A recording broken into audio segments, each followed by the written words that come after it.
Well, hello everybody and welcome back to the channel. It's the original series day, and normally I say it's short and sweet and let's get right into it, and we will, with one exception.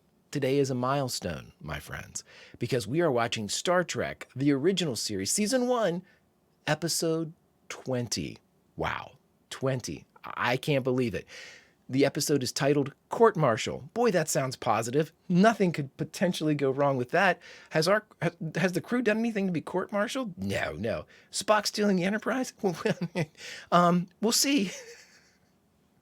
All right, my friends, of course, if you could hit that like button, smash that subscribe, and ring the bell for notifications, you'll be alerted anytime we go live with Star Trek, the original series, Lower Decks, The Expanse, any of our sci-fi offerings, you'll be made aware. And of course, if you'd like any of those things early or in their full-length format, the link to the Patreon is in the description. All that is then, though, and this is now. And what's now? Now is Star Trek, the original series, Season 1, Episode 20. Court Martial. Prepare to engage maximum warp reaction. And for the 20th time, away we go.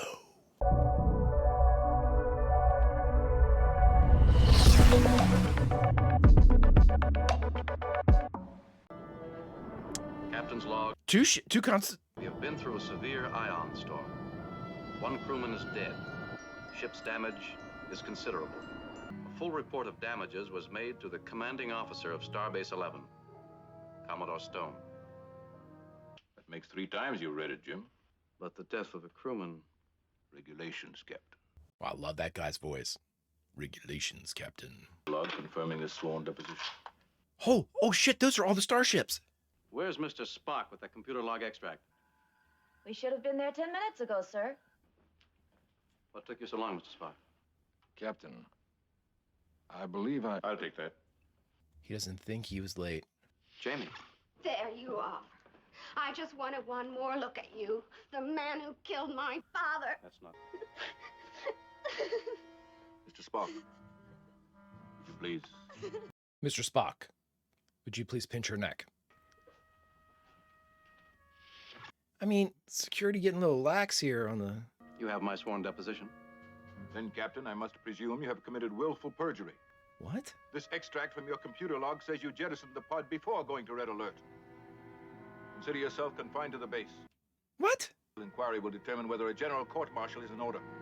The fuck is going on? All right, Jim's gonna tell us how awesome the Final Frontier is. The hell's going on here? Cool things. I'm gonna go back and check this in editing. I didn't want to sit here and scribble down the NCC numbers for all of the ships, but I think that's all of the Constitution classes. I think the other one around Starbase 11 was the Intrepid. That is awesome. I am going to look that up, and if they have designations that are names that refer to the actual like call numbers or registration numbers, come on. I'm super duper excited about that. Court martial. CGI is not great there. Well, I see our graduating class from the Academy is well represented. Oregon, Helen. What the fuck is going on here? In a hurry to see me go? Oh, I just wondered how long it would take you to get a new records officer. The fuck's that mean? Ben was a friend of yours and Jim. Yeah, finish. Tough guy. Why don't you tell us? I don't know, Pops. What do you think? Fuck with my captain. Excuse me, Bones. I remember that, dickheads. Are you a friend of his? in these trying times, one of the few. Dr. Leonard McCoy. I'm a drinker. Ariel Shaw. And I'm a friend, too. An old one. Well, you might as well join me for a drink. With this inquiry coming up, he's going to need all the friends he can get. I don't know what to make of Leonard. I really don't. I go back and forth with what... Subject, circumstances. Jim changing outfits pretty quick. This inquiry to determine whether a general court-martial should be convened against Captain Kirk on charges of perjury and culpable negligence. Okay. I closed the switch and logged the incident. He drew a reprimand and was sent to the bottom of the promotion list. And you got the promotion. He had just checked in with me from the pod when we hit the leading edge of the storm. Cool shot. Then why, Captain, does the computer log from your ship, made automatically at the time, indicate that you were still on yellow alert when you jettisoned and not on red. I don't know. There's been a mistake. It would seem so. Could the computer be wrong? Yes, the computer can be wrong. Not one man in a million could do what you and I have done. Command a starship. 100 decisions a day, hundreds of lives. God, this guy's voice is amazing. You played out, Jim. Exhausted. Is that the way you see it? You're played out. By an evident perjurer who was either covering up his bad judgment, his cowardice, or something. That's as far as you go, sir. I intend to fight. Then you draw a general court. Draw it. I demand it. And right now, Commodore Stone, right now. Jim said, you know what? I didn't do anything wrong. And I know what I did. Spock had a 10-minute delay there. Something was up when he coming to the planet. How long has it been? 4 years, 7 months, and an odd number of days. Huh. Things have changed for you, haven't they? Well, you've heard about that, haven't you? Yeah, everybody's talking about it. I'm a lawyer in the judge advocate's office, remember? Ooh, is she going to be trying the case against you or defending you? Jim, this could ruin you. Will you take some advice? I never could talk you into anything. He's not going to plea. That's a no-win situation. Well, that's up to your attorney, and that's why he's got to be a good one. You, perhaps? No, I'm busy. What? Oh, she's against. You're not an ordinary human. You're a starship captain, and you've stepped into scandal. I hate that. You're not human, you're a captain. Samuel T. Cogley, attorney at law. If anyone can save you, he can. Samuel T. Cogley? You still haven't told me how you know so much about what the prosecution's going to do. She's the prosecution. I am the prosecution. And I have to do my very best to have you slapped down hard. And she could also get disbarred for what she just told you. I'm assuming. I mean, you literally gave the plan for argument to the opposite side. You, Kirk? Yes. What are you doing in my place? Do you want to know the law? Sure. Ancient concepts in their own language. Not really. You have to be either an obsessive crackpot who's escaped from his keeper or Samuel T. Cogley, attorney at law. You're right on both counts. Right on both counts. Damn, those uniforms are sharp. I love the red one. I have appointed as members of this court Space Command Representative Lindstrom, Starship Captain Krasnovsky. Oh, that's the captain of the Intrepid. Captain Kirk James T. did cause loss of life, to wit, the life of Records Officer Lieutenant Commander Finney Benjamin, to all recorded charges and specifications. What is the plea? Not guilty. Oh, court episode. I'm so stoked. I call Mr. Spock. Uh-oh. It's a bit of a strut you got there, Mr. Nimoy. Did you see that when he walked up? Commendations, Vulcanian Scientific Legion of Honor, Awards of Valor, twice decorated by Starfleet Command. I love that. In other words, it reports that Captain Kirk was reacting to an extreme emergency that did not then exist. And that is impossible. He was there. I merely state that it is wrong. Oh? On what do you base that statement? Logic. It is impossible for Captain Kirk to act out of panic or malice. In your opinion? As first officer of the Enterprise, yes. Yes. In my opinion. Thank you. Your witness, Mr. Cogley? No questions. Really? Was there in his service record a report of disciplinary action for failure to close a circuit? Yes, ma'am. Was the charge in that instance based upon a log entry by the officer who relieved him? This event from years ago, No he's been harboring this malice. This argument's pretty fucking thin. I now call Dr. McCoy to the stand. Oh, somebody give a blood alcohol test to Bones before he starts talking. Commendations, Legion of Honor, Awards of Valor, decorated by Starfleet surgeons. 10-time winner of the whiskey shot drinking contest. Psychologically, Doctor, is it possible that Lieutenant Finney blamed Kirk for the incident? It's possible. He could have hated Kirk down through the years. I mean, is there... Cogley, how about a objection here and speculation? Do we not tend to at first resent and then actively dislike the person who hates us? Every question could be objected to that she's asking.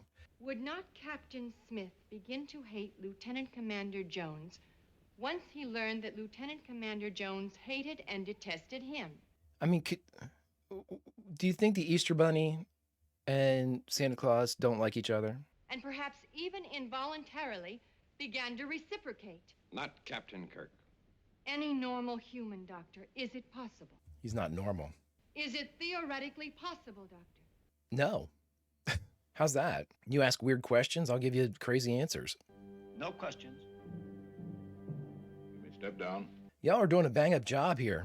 Commendations, palm leaf of Axonar Peace Mission, Grand Kite Order of Tactics, Class of Excellence, Prentaris Ribbon of Commendation, Classes First and May Second. it please the court. Court recognizes counsel for the prosecution.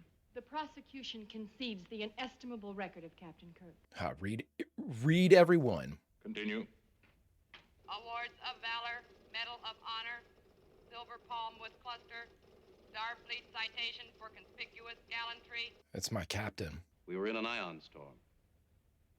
Everyone here in this court knows the dangers involved. Could the ion storm have done something to it? Lieutenant Commander Finney was a member of my crew, and that's exactly the way he was treated. If he didn't like Finney, why would he have him on his crew? I took the proper steps in the proper order. I did exactly what had to be done, This is Kirk. exactly when it should have been done. You did the right thing.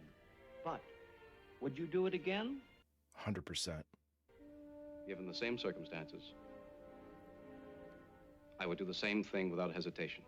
All those citations and awards and commendations, a series of decisions led to those too. You're a witness, Miss Shaw. And get those objections ready. I must invite the attention of the court and Captain Kirk to this visual extract from the Enterprise computer log. What?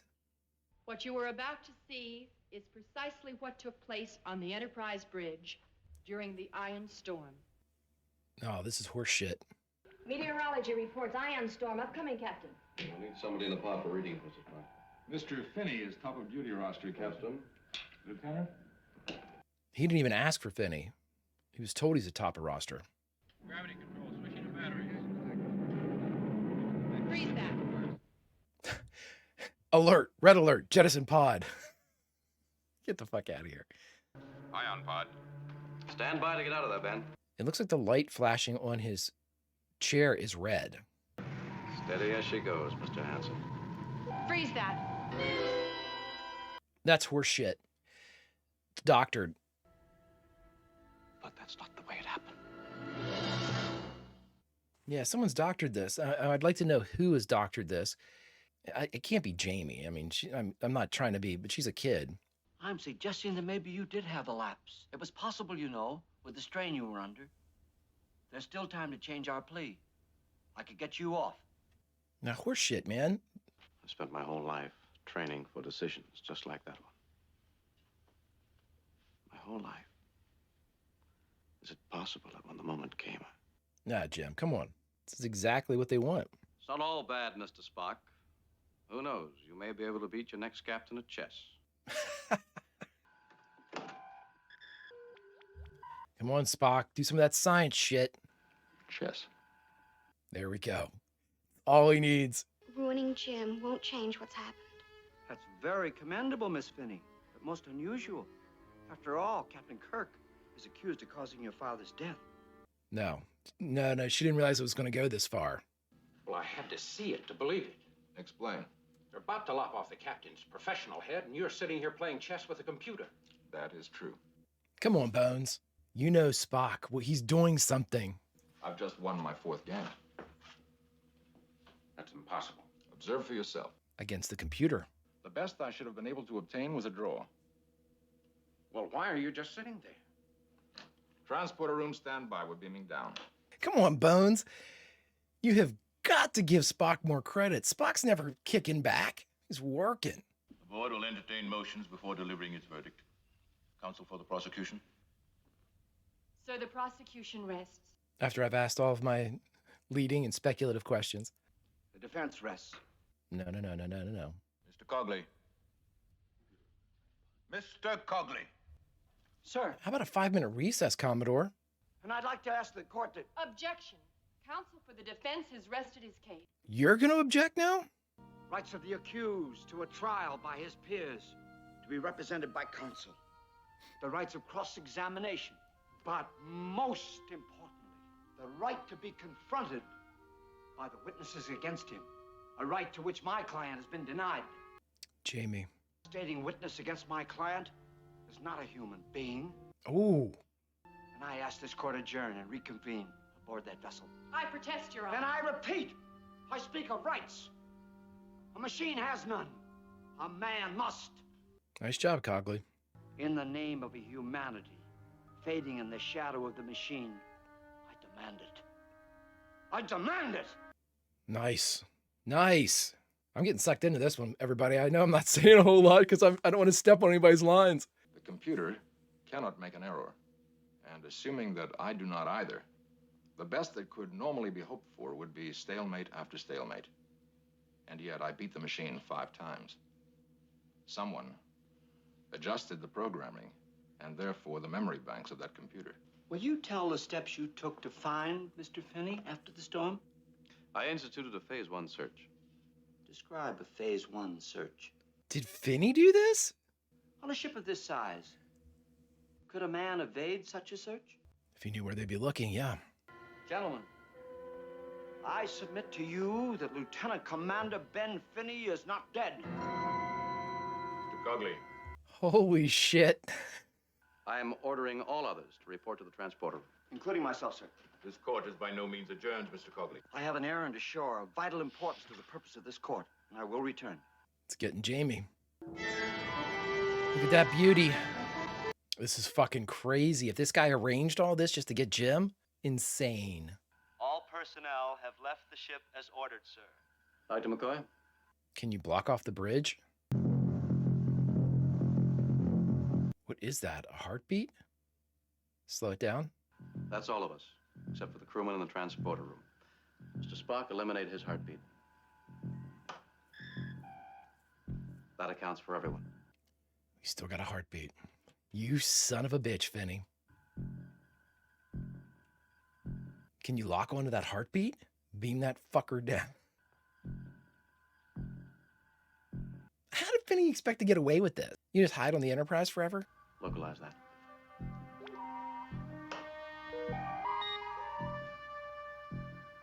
B-deck. In or near engineering.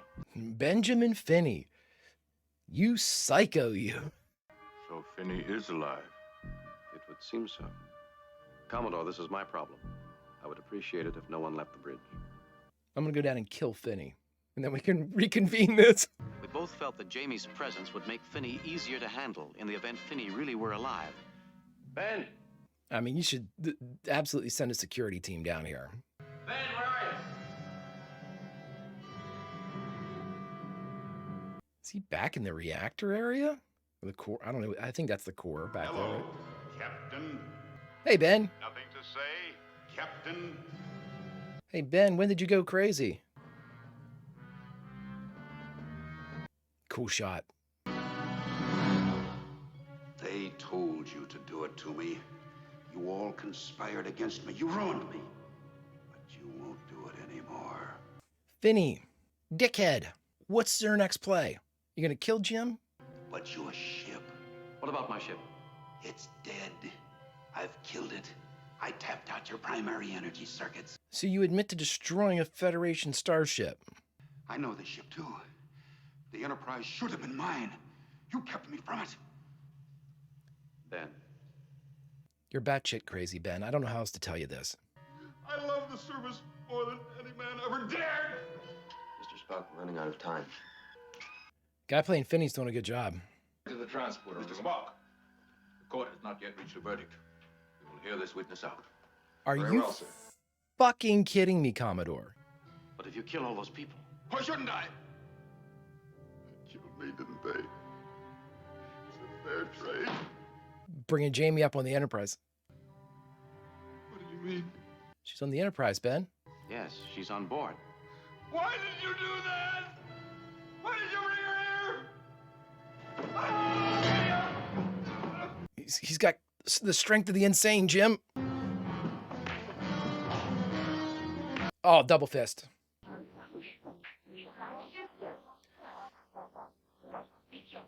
Wow, these stunt performers look nothing like. Uh-oh, you've got an exposed shoulder.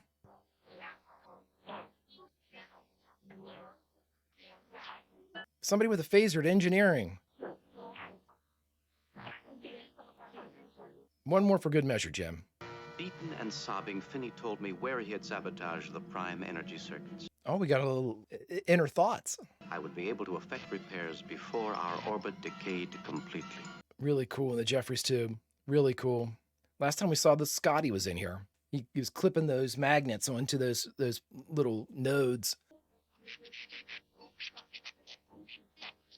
I love Jim Kirk. Absolutely love him. I'll be taking no questions at this time. Activate port impulse engines. 1/3 power. 1/3 power. I want to see Uhura in the chair so bad, and I'm told it never happens. So bad. Orbit stabilizing. Nice job. I wish Sulu was there, but... How long will it be this time before I see you again? At the risk of sounding like a mystic, that depends on the star. Depends on the stars. I didn't have much of a chance to thank him.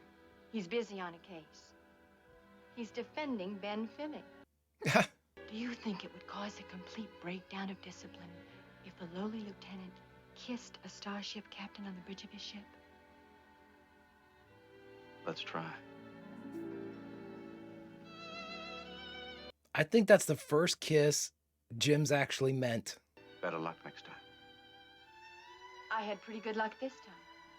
I lost, didn't I? Ah, great line. Great line. I didn't realize the security guy was like 2 feet away from him. Nothing? Not gonna say anything? She's a very good lawyer. Obviously. Indeed, she is. Oh, what a great... Oh, Mark Daniels, you've done it again. Oh, great stuff. Great throwaway line there. All right, my friends, we just got done watching Star Trek, the original series, Season 1, Episode 20, Court Martial. Really good one. And the only thing we have left to do now, friends, is to talk about it. All right, everyone, we just got done watching Star Trek, the original series, Season 1, Episode 20, Court Martial. I enjoyed this episode, and I'm not going to... I like courtroom trial episodes, things like that. They're very good. I had a couple problems with the prosecution being able to basically ask whatever they wanted to. And I guess it was just an extension of, in the moment, I was like, object to that, narration, object to that, speculation, object to that. She absolutely was, asking questions that should have been objected to. But then I remembered that, Cogley didn't cross-examine anybody and didn't log one objection. So that must have been, basically what he was, like his approach to the trial. But I don't know, that irritated me at the beginning of it all. Now, it was a really great idea that, it was an effective idea by Finney in the short term. I'm not sure I would like to have known what his idea was for this. Well, no, I'm assuming he didn't tell Jamie because she was so spun up whenever, she confronted Kirk at the very beginning. You killed Dad, you're a murderer. All of those things. What I would like to know is this. These images were doctored. At least the order in which they were given was doctored. The yellow light was on his armchair, and then he hit jettison pod, and there was just I think that they could have done a better... Here's what I think. My biggest problem was with it. I think they could have done a better job with the screw job for Jim. Like, they could have made it way more compelling. Now, obviously, showing his fingers, actually hitting it out of the sequence that would have gotten Ben killed. Yes, that does it. But to do it, I almost wish it had been more convincing. I almost wish that it had been more, like you would have actually have seen several different angles or several different points of data that kind of supported that Jim made the mistake. I know the bits of testimony that came in, I thought the Bones testimony was ridiculous. He was asked to what would you think in this? What do you think he thinks? And I think Ben's plan could have been better. I think is the long and short of it. I think Ben could have come up with a more compelling way to get him stuck, one that would have actually made, I mean, Jim started to question himself. Did I screw this up? Did I make the wrong decision here? Did I do this? I've been training to make these decisions. For Ben, here's my problem, I think. Ben served on the Enterprise, okay? That means that Ben would know Spock, McCoy, Sulu, Scotty, Uhura. Of course, we didn't have Scotty or Sulu in this episode, but all of the crew is exceptionally competent, exceptionally competent.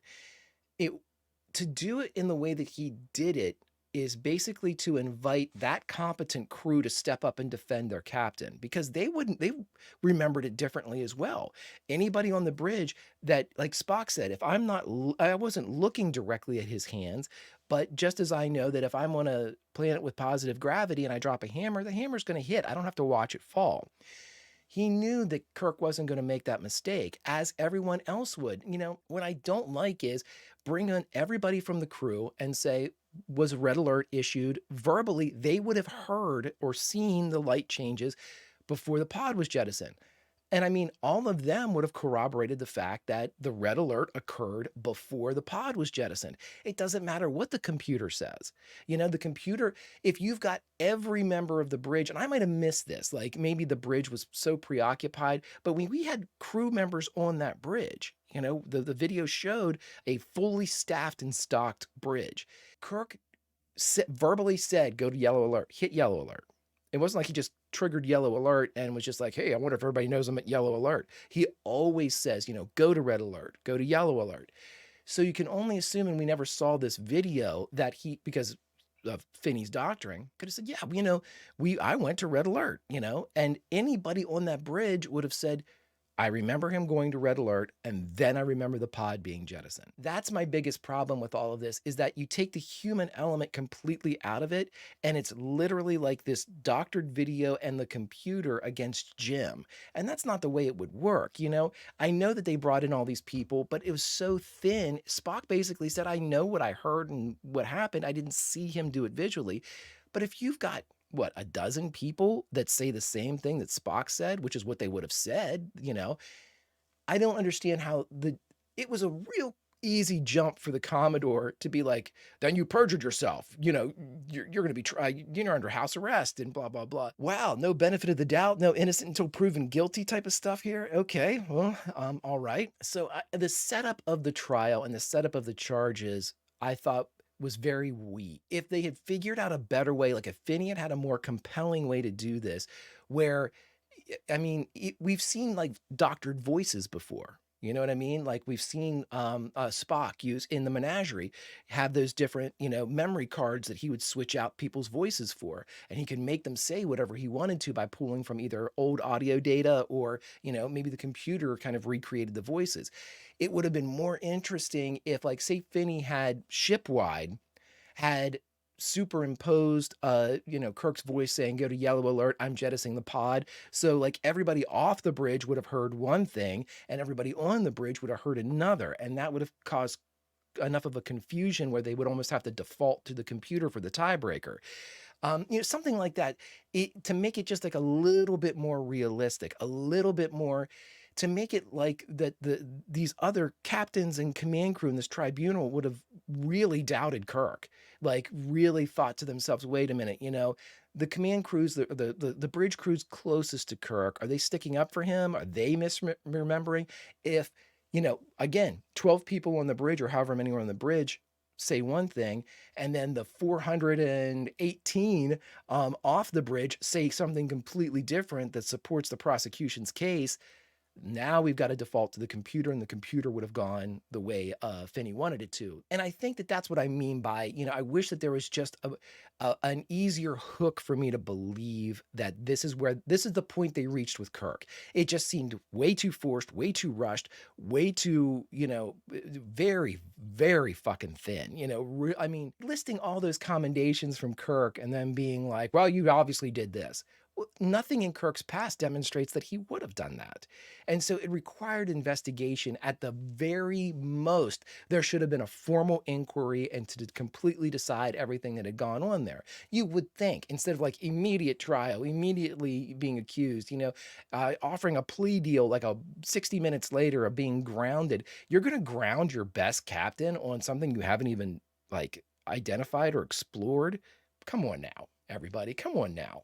It's just something you don't do. So that was the premise that I had a problem with. I had a problem with that and the early questions that were going there are no objections for them. And now with all that, let's get that aside, because obviously that irritated me a little bit, enough for me to talk, several minutes on it. But what I liked about the episode was, we had a support of Kirk. We had a fleshing out of the rest of like Starbase 11. We had a registry list of what I'm assuming are all the Constitution class ships, which is awesome. We had an actual visual representation of another ship, presumably the Intrepid, and I guess that was her captain that came down as part of the tribunal. Really, really cool use of, the setup environment that they established at the very top of the episode. Really, really cool use of that. I like the way that Spock figured it out, with the chess. Oh, there's something wrong with the computer. I still don't understand how, Finney's manipulations of the computer were so profound that it extended all the way down into, like the chess level. Like that program was affected too. It was strange, but again, I accept that. It might have been an all-encompassing program that he was going to wipe as soon as, Jim was convicted or whatever it was done. Maybe that was ultimately the end goal of his plan. I would have liked to have known what Finney was planning to do. Once Jim got grounded or incarcerated, what was his next step with all of this? And Finney really was, I joked about it that he was a little batshit crazy. He was. Had obviously lost his grip on reality. He was expecting this to work. Like, how are you ever going to appear anywhere again? Like, who's going to take care of your daughter? Are you just going to abandon her and never talk to her again? It was like, what is your plan? And so I don't need an answer to that. I just need that, a verification that, Finney was suffering from mental health issues, that delusions and paranoia and all of these things that kind of promoted this plan in his head that it would work. We saw some really strong offerings I thought the Commodore was great. I thought the Commodore was in fantastic voice. Oh my word. If he was acting nowadays, he'd be doing every commercial ever. Fantastic voice. I thought Bill Shatner did a pretty good job. The fight scene between Finney and Shatner was the first time I've noticed a incredibly strong use of stunt performers. And I'm wondering, was Bill hurt? Did Bill hurt himself on one of those other little stunts that we picked out? Because I didn't see anything in that stunt choreography that I haven't watched Bill Shatner do before. And in placing, that in there, I'm wondering too if maybe this was a time-saving element, that they were filming the fight scene while Bill Shatner was somewhere else doing another scene. Like maybe they had to make up time and they thought, you know what, let's get two of our stunt performers to go in there, do the scene for Finney, and we can at the same time be filming, Bill doing another one of his scenes and all of that stuff. That could have been it, because it was very blatant, and the camera range at that mid shot was way too close for stunt performers to do. The movement of the stunt performers was too slow, and the camera was too close for them to go unidentified. They were definitely going to be picked out as performers. Normally you can get away with that if it's a very chaotic, very movement driven shot, where you've got faces that are doing this type of stuff, as they struggle, and the camera's kind of, not necessarily it's static, but if you've got these movements that kind of blur the image organically, that helps a ton. But we didn't. We had a lot of like standoff moments where you could clearly see that those were stunt performers. That's the first time I've noticed that. I've noticed their use of stunt performers in the past, but not glaringly. I've seen them insert people whenever they took a particularly vicious bump. I've seen that it's not, and I've mentioned too, oh, that's not Bill Shatner right there, because I'm always looking, because Bill always does these crazy ass stunts. So it was very noticeable. So that was something that pinged for me in this episode. I think I like the idea of this episode more than its execution. Maybe that's the best way to say it. I think that, individually, certain parts of it were great. The person that played the prosecuting attorney was really good. I thought that she was really good. But then she had like those question segments that really kind of pulled me out of the scene. I thought that there was like some really kind of shaky dialogue given to Bones. DeForest Kelley did a great job with it, but I thought that it was just kind of weak. And to be very fair, I think Leonard Nimoy was given some weak stuff with Spock too, that he just Spocked up enough to make it pretty good. I did notice this. At the end, Mark Daniels was our director, but there was a laundry list of names, teleplay by, storyboard by, blah, blah, blah. To me, and I won't know this until I do the Q&A, that speaks of rewrites. That speaks of, and we know from places like our episodes like Shore Leave, sometimes these rewrites are done day of shooting. I'm going to be very curious to see if Court Martial falls into that camp as something that had to be rewritten either like a day or two before filming began or during filming. It seems like it. It seems like sort of a rushed episode. A couple things ping for me in a rushed episode. One, we've already talked about it, that the story doesn't really kind of mesh real well to, it falls apart under questioning and observation. The other thing that speaks of rewrites is you have weird kind of continuity issues. Kirk's wearing his green. He goes down to the bar and he's wearing his gold. He goes back up to talk to the Commodore. He's wearing his green. He goes back down to the bar. He's wearing his gold. So there was a continuity issue there that they probably caught at some point, but realized, shit, we've already filmed one of those two scenes. Just stick with it at this point. Or they didn't catch it at all. They never explained Spock's 10 minutes of getting down there late. I didn't get that, Spock came down and he was going to say something and they were like, oh, you're late. And he was like, well, if I could. And then they just took the thing and went. Why were you late? And it was like, was that a plot point that they dropped later? Like, was Spock going to be like, yeah, there was a weird thing with the computer. We never heard that though, or if he did, I completely missed it. He never explained his absence, and Spock's never going to be late down there to a Commodore's for anything, let alone like a meeting with a Commodore that he knows Jim's going to partake in. I mean, there's just a lot of weirdness coming off of this episode that speaks of not having a lot of time to put it together and not a lot of time to question plot points. Normally, when you've got creatives that, you've got a writer's room, which we don't in this, we have a writer, or we have several, creatives that are watching everything and questioning, making sure things go right. It's like they didn't have enough time to do that. It was just like, just film it. Let's just hope it makes sense. And that's sort of how it ended up. Again, I'm not ready to put Court Martial like below Charlie X, which I very much like Charlie X. I think about it quite a bit, but it is my least favorite of the series so far. And that's not saying anything. I would watch Charlie X again right now. I think I said during my initial reaction that I was never going to watch it again or anything. But I have thought about that episode probably more than just about any of the other ones. So I would definitely look at it again. And I plan to watch Charlie X again and maybe see if I better appreciate it. Court Martial's in the back half of this for me.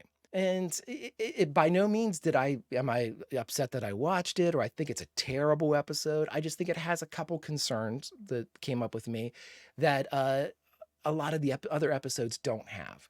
And it's to be expected when you're under a schedule and under the gun like this. It's to be expected. But anyway, my friends, if you could do me a favor, hit that like button, smash that subscribe, ring the bell for notifications. You'll be alerted next time we go live with the original series or Lower Decks or The Expanse or any of our sci-fi offerings. And of course, if you'd like those early, the link to the Patreon is in the description.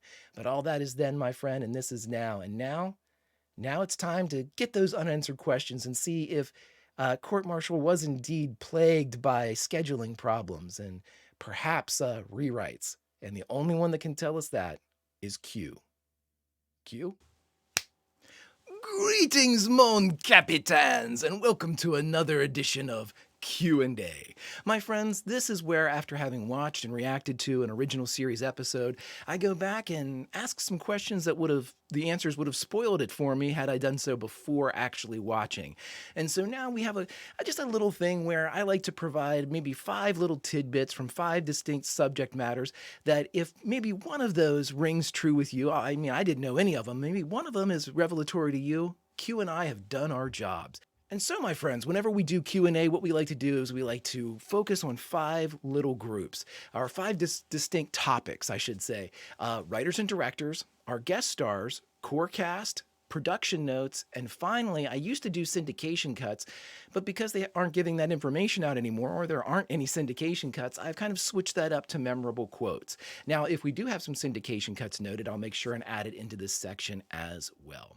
All right, my friends, now for our first section, writers and directors. Who did we have write court-martial and who did we have direct court-martial? Well, my friends, the writer was Don Mankiewicz, who this was Don's first time writing anything for the original series, and we'll talk a little bit more about Don's contributions here in a bit down in production notes. Now, our director is a well-known, familiar face for us, Mark Daniels. Mark Daniels has done numerous episodes of the original series, including and starting off with The Man Trap. We saw him again in The Menagerie Part 1, obviously. And then, what was the most recent time we've seen Mark? Oh, I just watched him in Space Seed. That's right. That's why I'm thinking of it. So, but no, we'll see him again here coming up soon in Space Seed. But right now, Court Martial, another Mark Daniels offering. All right, my friends, for the second part, we've got guest stars. Who are our guest stars? All right, I'll let you know. Commodore Stone was played by Percy Rodriguez, the brilliant voice of Percy resonating with that, which would have been, I'm sure, if at the time he was given any type of VO work or commercials potentially. Great voice on that gentleman. In addition, Cogley was played by Elisha Cook. I think it's Elisha Cook.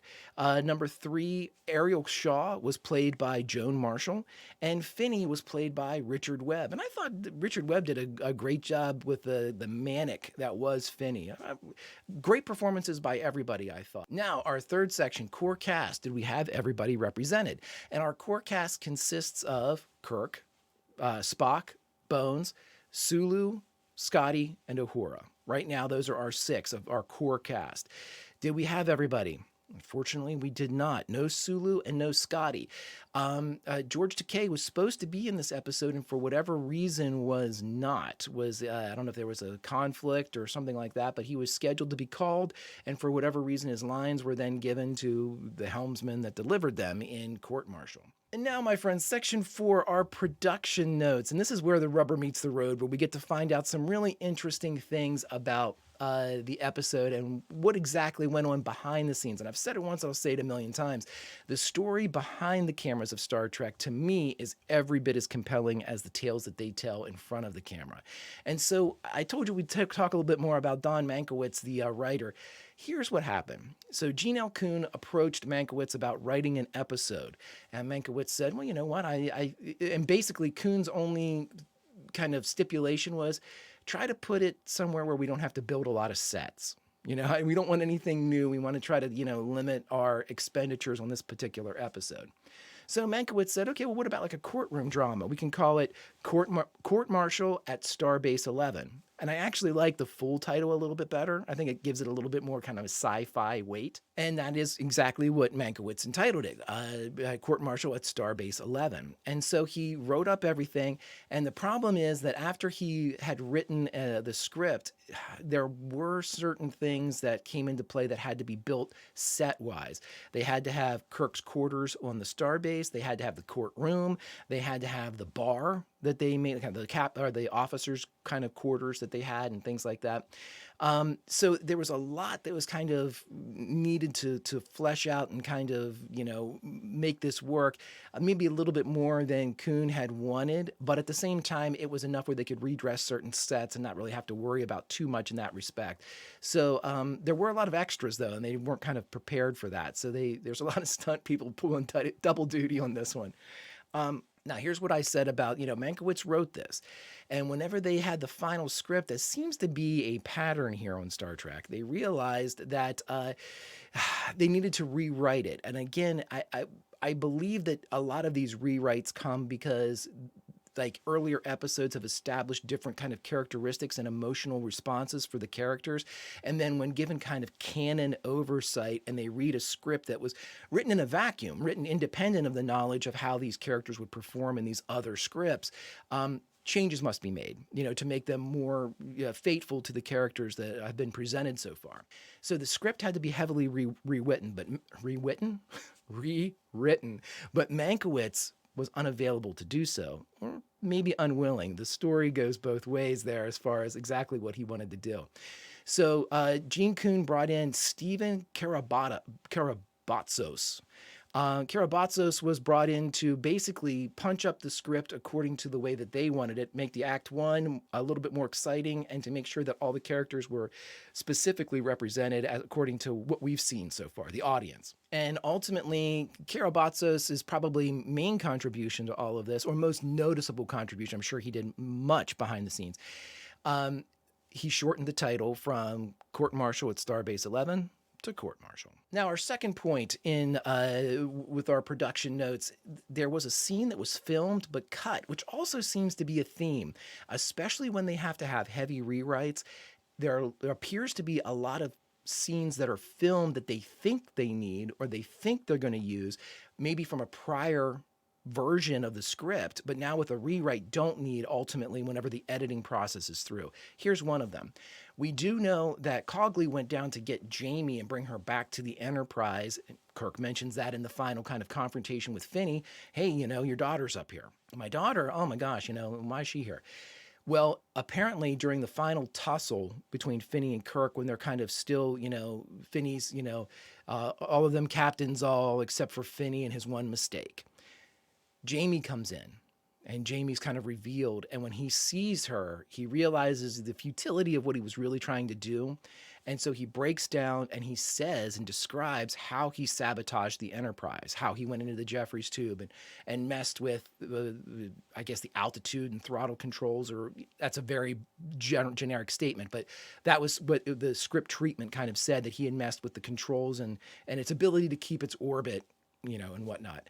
And so that's what led Kirk to the Jeffries tube. And because they cut that scene, they had to have that narration that we noted in the reaction, that Kirk had to kind of describe how he knew where to go. Finney broke down and told him, instead of Finney broke down in front of Jamie in the scene that you've seen and then told us, and that's how we got here. Speaking about Jamie, now Jamie actually had another scene that was filmed and cut where she was going through all of her father's possessions that had kind of been gifted to her, like, hey, your father passed away, so here are all of his possessions, you are his inheritor, blah, blah, blah. And so she started to read through all of his kind of like private journals and whatnot. And in that reading, she realized, especially the earlier ones that he had kept from back when he and Kirk were friends, before he thought that Kirk betrayed him, she realized just how much her dad had cared for Kirk and just how much her dad had been troubled by what happened. And Jamie realized just how much it wasn't Jim's fault at all, but her father's. And apparently also in this scene, she began thinking that he could have possibly done something like what he ultimately executed. In his journals, it spoke of like getting back at Kirk and, framing Kirk and things like that. So that's why when Jamie shows up later in the episode, she's done a complete 180 from the kind of attacking that she did at the very top of the episode. You're my murderer, you killed him. And then she was just like, please, I'm sure he didn't have anything to do with it. Her attitude was completely different. If we had seen that scene, and then we would have been able to kind of follow the character a little bit more and understand why she was feeling this way and why she had this kind of revelation later in the episode. And finally, what the creatives really, really wanted from this episode is they wanted to have that Jeffries tube scene be as compelling and hectic and tense as it was when Scotty went into it earlier. It might have been for Naked Time, maybe. I think it was for Naked Time. I mentioned it during the reaction when he had like the little magnets and he was putting them on each of like the little nodes and everything inside the Jeffries tube, and they were playing the great music and it was tense, and Scotty was up against it as he normally is. And they felt, the creatives felt, and I agree with them, that scene fell flat because when you provide a narration over top of it, you're speaking to its success. The only way that you're giving that type of, whether it be a captain's log or something like that, is you've made it and you're relating to everybody how it happened. And also, whenever you have the main character in a life or death situation, the audience removes the idea that that character can die. when you have somebody like Scotty, who's not necessarily, I mean, he's a main character as part of the core cast, but if they killed him, is it completely out of the realm of possibility that they could kill him? No, because at this point, we haven't seen Scotty as a regular. Scotty comes and goes in these first couple, 20 episodes or so. So, there's more of a tension built into it. And unfortunately, they weren't able to replicate that in the Jeffries tube, this time with Kirk instead of Scotty. And I said that was the last one, but this is truly the last one. This is the final time, apparently, that Uhura takes the navigation station. I said it during the reaction, I would give just about anything to see an episode where Uhura had to take the chair or was given the chair or, anything that resulted in Uhura taking command of the Enterprise. Oh, I desperately, desperately want to see that. And unfortunately, if we don't even have another visit for her to take the navigation station, I seriously doubt, and you all have kind of told me that she never gets the chair. At least we never see it. And finally, my friends, our last section, because we don't have any syndication cuts, memorable quotes. This time comes from an exchange between both Bones and Spock. Two of the most of the great quotes come from these two. Bones says, "Mr. Spock, you are the most cold-blooded man I've ever known." And Spock responds, "Why, thank you, Doctor." I love it. I love it. I love it. My friends, that's all for this edition of Q&A. Until next time we meet, behave.